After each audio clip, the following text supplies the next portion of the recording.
Hi guys, I just thought I'd give you an update on how Mark is getting on. He came for his fifth lesson today, so we're just seeing how he's getting on with the changes that we've discussed in previous videos. Just set off by looking at his address position. Pretty happy here with the grip. Still think it's just a little bit too much forward leaning of the shaft, but the changes to the grip and the club face position at setup I'm very happy with.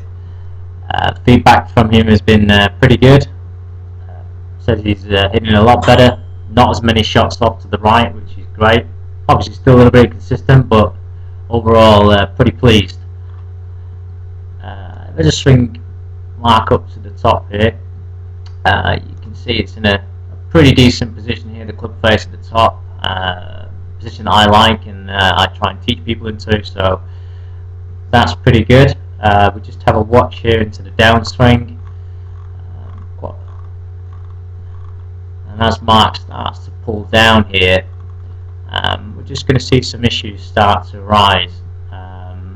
As Mark starts to pull down here, this left wrist here is starting to cup, and the left forearm is starting to pronate a little bit when it should actually be supinating. And what this is actually going to do is it's just going to open up the club face on Mark. You can see this kind of awkward position he's getting into here. This forearm here and wrist position should actually be the opposite way. This wrist should be a little bit flatter at this point here, and this arm should be a little bit more supinated, twisted more towards his left hip if you like.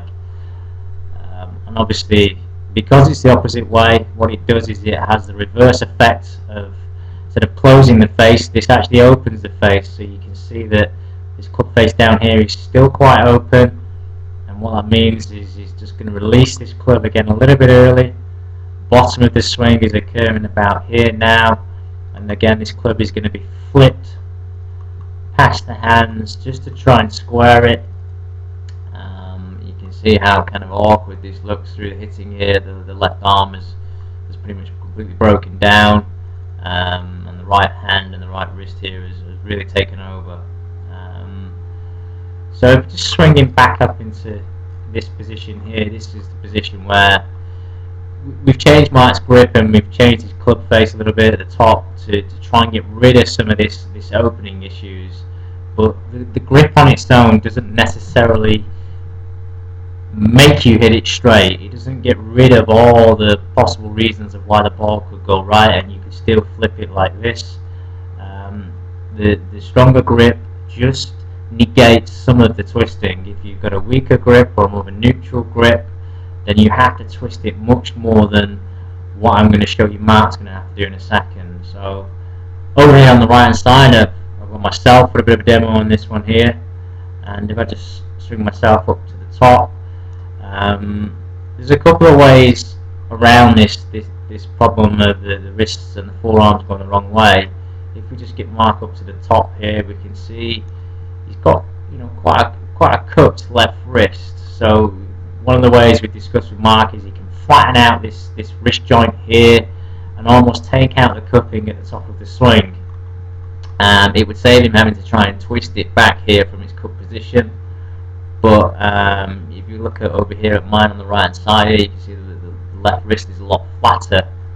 And as we pull it into the downswing area just about here, because the left wrist is flatter, there's a little bit more supination of the left arm going on. You can see how the lag can be held and the angle can be held much longer into the downswing versus Mark here, whose kind of wrists and arms look the wrong way, kind of like they're twisted back towards his right hip instead of twisting towards his left hip. And you can kind of see how awkward that makes the impact.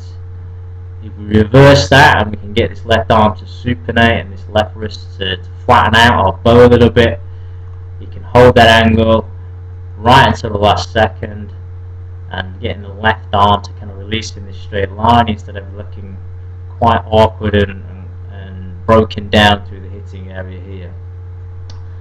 So let's just show you a little bit of an update.